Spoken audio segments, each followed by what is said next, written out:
A win is a win is a win. You take them any way you can get them in the NFL. I'm Glenn Naughton with Jet Nation Radio and JetNation.com. Be sure to log into JetNation.com where you can register and become a part of what is the most active Jets message board on the web. Bittersweet win today for the Jets for a few different reasons. First of all, you got the W on the road. That's what matters. Look, the way this game looked early on, I don't know about you guys, but I wasn't feeling so great. We saw Tennessee early running the ball really well, and you start getting flashbacks to last week against the Niners. I said before the game with Latham and Skoronski, like Tennessee would have some success, that they should come out running the ball until the Jets proved they could stop them. And let's be honest here, the Jets benefited greatly from some boneheaded mistakes from the quarterback. Um, there was the ugly fumble as they were driving deep into Jets territory.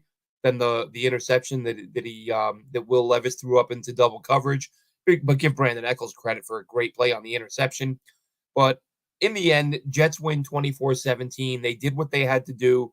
Look, they weren't incredibly sharp. There's no getting around it. I'm not going to sit here and say that because they won, everything was great, because it wasn't. Of course, the big storyline, other than the win, is the loss of Jermaine Johnson, likely for the year. They're going to confirm tomorrow via MRI, but he is believed to have torn his Achilles. So you lose Jermaine Johnson, which obviously a huge blow.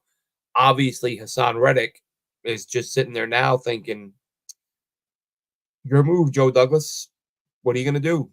So Douglas does have some decisions to make.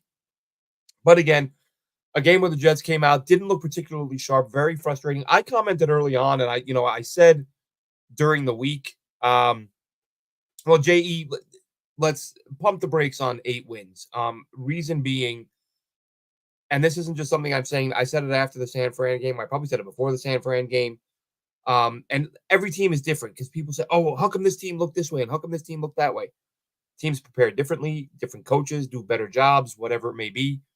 But the reality is that with today's NFL, and especially when you have a coach like Robert Saleh, who does not play his starters in the preseason, the first few weeks of the season has become the new preseason. Like, it's not like we can look at how the Jets played last week and this week and go, well, that's it. They're not going to get any sharper. That's as good as they're going to get. That's not the case. This team is going to get a little bit sharper, a little bit better. Early on, it looked to me, and I said before the game, I did an article for Jet Nation, game day at a glance, and said I'm worried about when I watched that all 22 and the number of plays where I saw a sort of gimpy, limpy, not very smooth moving Aaron Rodgers. And I thought he's got less mobility than I get that he's 40, 41. I get that he had the Achilles. But even with that, I thought he was moving worse than I anticipated. And I thought teams are going to get after him. And if he's got to move, he's going to be in trouble. And then I thought back and said, oh, maybe that's why the game plan was what it was against San Francisco. Swing, screen, toss, swing, screen, toss, swing, screen, toss, quick slant, quick slant. Like, they wanted the ball out of his hand with as little movement as possible. So that's something I was watching closely going into tonight's game early on, really, and most of the game. Same thing. Toss, quick hitter, swing, screen, toss. Like, keeping him as still and stationary as possible while still having the offense function. And I thought, they are scared to let him move. They're just, and he did a couple, they let him drop back and, deep drops a couple of times, but that was it. For the most part, they kept him locked down again, they just wanted him stationary. So that was worrying to me. And you start to wonder, is this, are they really going to try to run an offense all day, for the next month, for the year, with a quarterback who can't move? It was a little bit worrying. There were worrying things from Rodgers, even when he dropped back. There were times, and again, we have to see the all 22. You don't know without being able to see every receiver. But he had several plays where he held onto the ball and pumped and pumped and pumped and took a sack or had to throw it away. And he had some ugly throws when guys were open. It wasn't pretty. There were a lot of things, again, especially early on, that didn't look so great. Of course, they picked up and made plays when they had to. The catch and throw on the Breece Hall touchdown, absolutely phenomenal. Braelon Allen looked great. He scored his first 2 career touchdowns, one through the air, one on the ground. The CBS broadcast said that is the first time a pair of Jets running backs had a receiving touchdown in the same game since 1993 when Johnny Johnson, remember him, and Richie Anderson each scored a touchdown. I don't know if my co-hosts, Dylan and Chris, who are not here at the moment, um, I don't know that they were born when that game was played. I would have been in high school listening, either on the radio or watching at home. Let's see, Bronx Big Shot. How we doing, Bronx? This is why we have to play our starters in the preseason. Again, that's kind of my take. These slow starts. By week 5, we'll be locked in, but now we need another D end. Thanks, Joe, for trading JFM and letting Huff go. Look, the JFM thing, those two moves, the Huff thing, I get because I think Huff really wanted to play a high enough percentage of reps that the Jets weren't going to alter their system for him. The Jets probably said, you're going to keep playing 50, 60%, maybe 65, but that's it. And Huff wanted more. So you're not going to come to terms on that. It wasn't a money thing. And the JFM thing was a huge flub by Joe Douglas. You can't defend that move. I hated the move when it was announced. I couldn't believe they gave him away for nothing. And now you really need him. Spencer says, good win. Look, every win's a good win, right? But against the second-year inexperienced quarterback in this defense, you hope for better.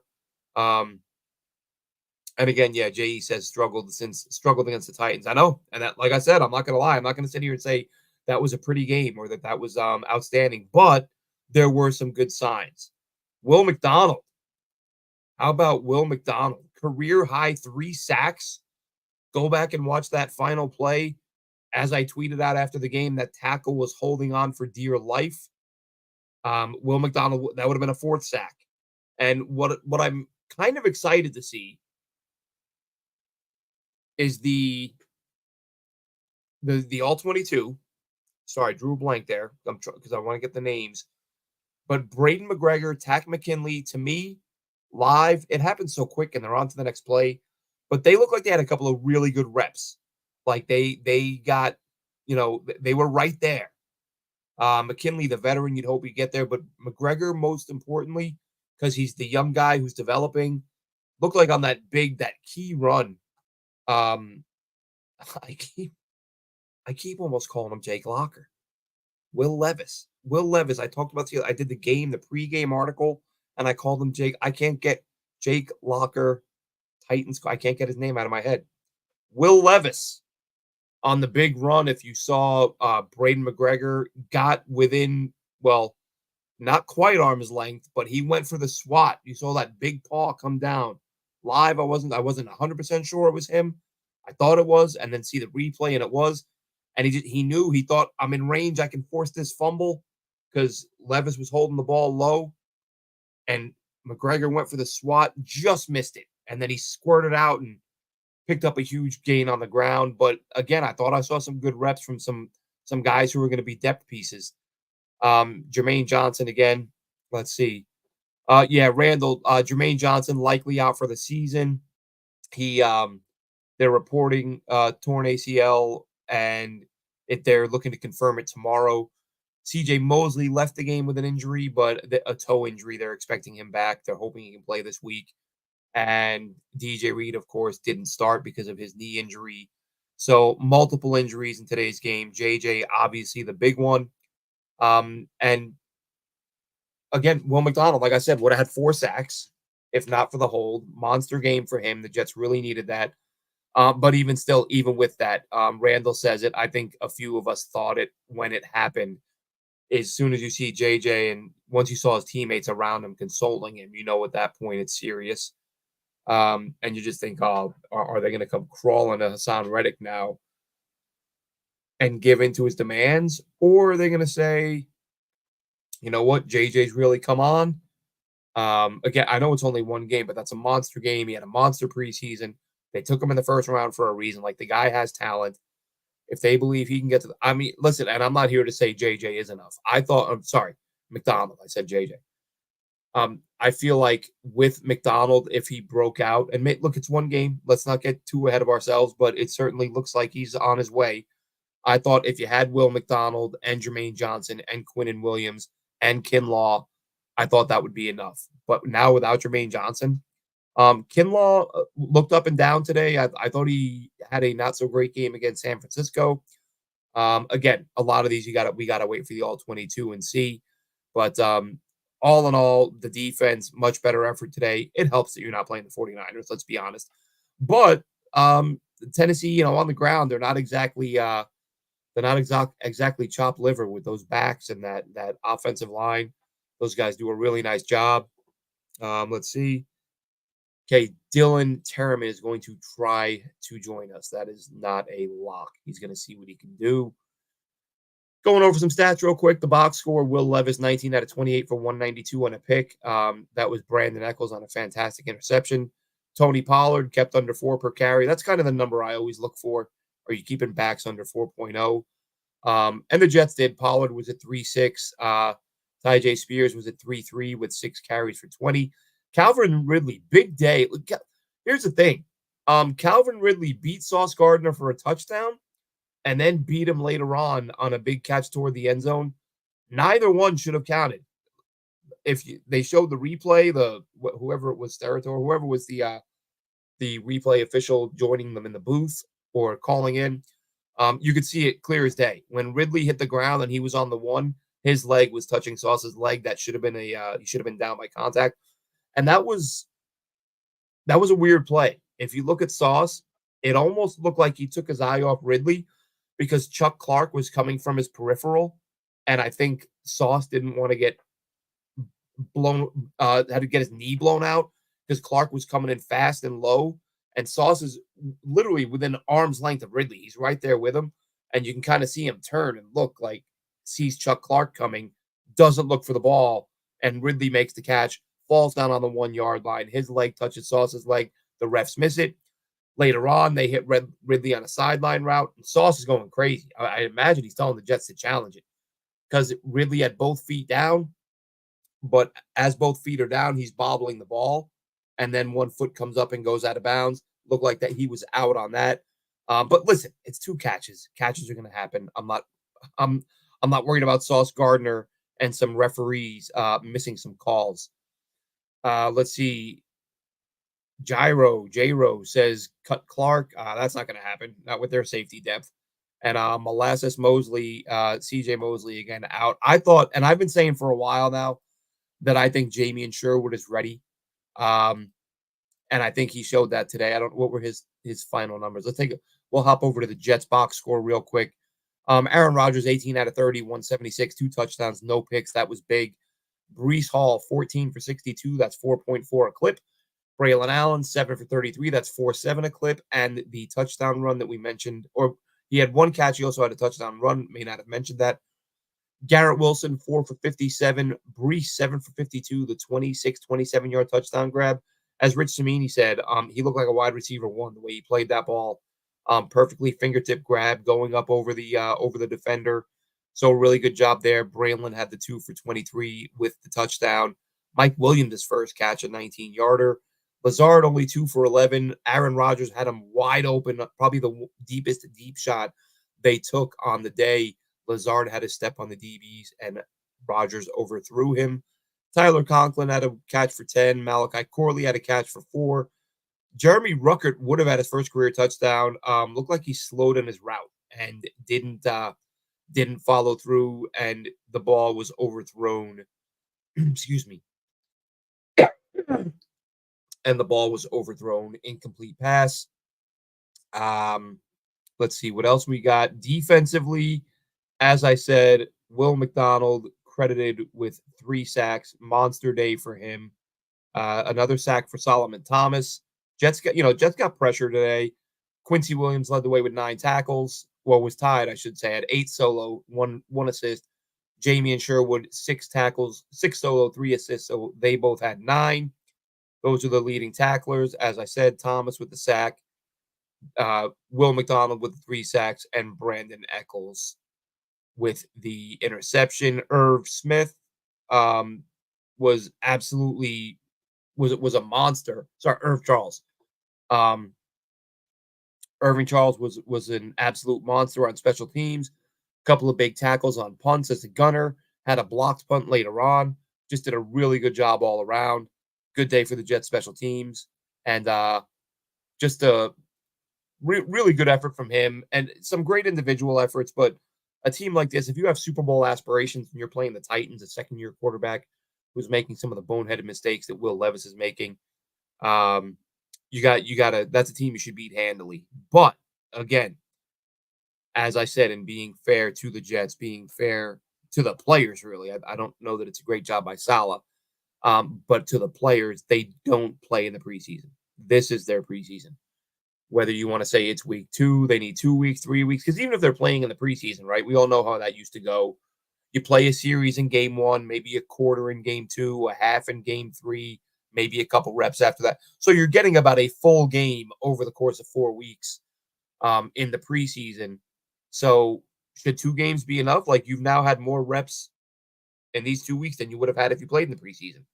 So, but is it 3 games till you're firing on all cylinders? And again, part of it too, whether the Jets had played in the preseason or not. This is Aaron Rodgers, his first live action, of course, last week and this week, in over a year, where he's playing full games. So, and he's a 41-year-old guy, so maybe the little bit, and it did look like there's definitely rust in terms of his movement, his footwork. There's got to be some, there's got to be, we expected there to be some lingering issues. There are still some there. But all in all, didn't turn the football over. Even the interception last week was sort of a deflection that popped up, picked off. But Rodgers is protecting the football, even though again he doesn't look as accurate as he has in years past. The penalties are a concern. 7 for 70 yards, I believe, and I'm trying to look at the total numbers here. Yeah, 7 for 70. Which obviously not what you want. Jets punted it away 6 times. They got 16 first downs, 5 out of 12 on third down. Ran 56 plays, much better than last week. They allowed 2 sacks, both to the Boston College kid, Landry. God, that's how many years ago. Boston College feels like it was yesterday. Again, punted 6 times, didn't lose any fumbles. The Titans did lose the one on the dumb Levis, where he tried to pitch it back to his running back as he was going down to the ground. So that's 2 weeks in a row that Levis has really hurt his team. And that's, again, the Jets got outplayed by a wide margin early on, capitalized on some Tennessee mistakes, and then and made some big plays. So some things to be excited about. Will McDonald, Braelon Allen, Breece looked good. Not enough Garrett for my liking. It's weird. It seems it's either all or nothing. It's either Garrett gets all the targets or Garrett is way more invisible than he should be, because he is a guy, he needs double-digit targets every week. But we weren't seeing that. Again, Aaron Rodgers, his mobility, the frequency with which they ask him to drop back and throw the football, something to keep an eye on, because you can't be as predictable as the Jets were for much of this game early on. Run, run, pass, run, run, pass, run, run, pass, short pass, short pass, short pass, short pass. Again, the quick tosses, everything. It seems like the emphasis is let's get the ball out of Aaron's hands before he has to move. So it was actually a little encouraging when we saw a couple of the deep drops. You think, okay, he can at least do it a little bit, because up until the couple times he did it, you start wondering, can he do it at all? So they're having him do it on a very, very limited basis, dropping back for Aaron Rodgers. But again, give McDonald credit, give the running backs credit. The offensive line much better this week than last week. But the penalties have to get cleaned up. One of them, roughing the passer, was a garbage call on Jermaine Johnson. He did nothing illegal. There was nothing about the hit that wasn't legal.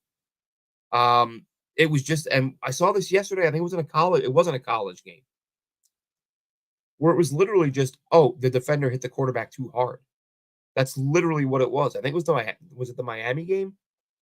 It was Miami and Ball State, if I'm not mistaken.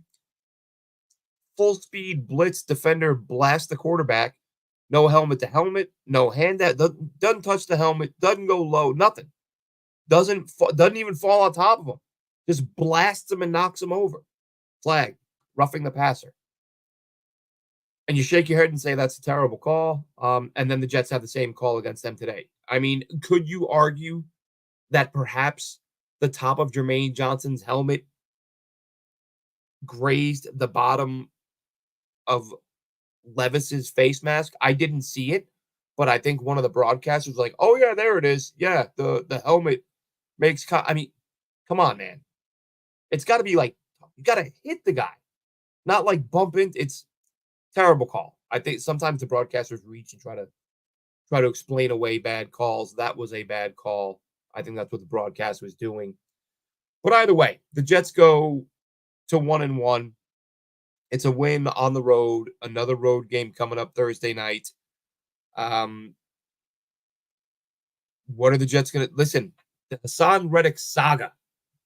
I want it to go away, and people get mad at me. Oh, why do you keep talking about Reddick? Because he ain't going away. He's a major part of the roster, there or not. He's a major story, and I'm tired of talking about him. GM Island Empire said, "Did we notice Quincy moved inside?" He did. When Mosley went out, we saw them move the linebackers around a little bit. Quincy became the inside guy. Sherwood, I think, as I've said, he's the younger guy. He may not have the experience, leadership, the knowledge that CJ Mosley has, but he's a more athletic guy. We saw him in coverage. He had a pass hit him right in the back of the head. He was in the receiver's hip pocket, covering in a way that you don't really see CJ Mosley cover nowadays. So Sherwood sort of can do some things that Mosley can't, and Mosley can do some things that Sherwood can't. And Quincy Williams can do things that both of them can't. So the Jets have some nice depth at linebacker. We saw that today. They have some depth at corner. We saw that today. Man, I'll tell you what, if Will McDonald had his 3 sacks today, like I said, could have had a 4th if he didn't get held on the final play. If McDonald had his 3 and Jermaine Johnson survived that game, things would be pointing way up right now. But losing an every down end edge guy when you've got one holding out and you got rid of JFM and Huff walked in free agency, like I said, I'm anxious to see all 22, Tack McKinley, Braden McGregor, thought they had some good reps. They're going to need those guys to have some good reps, especially if they're not going to get the Reddick situation fixed. That's it for me for this one. Jets win 1-1. They got a Thursday night game before they head home and open up at MetLife, and the fans should be going nuts. Planning on buying my London tickets here in the next couple days. Hotel is booked in London and all that. So things looking up. Have a good one, Jets fans.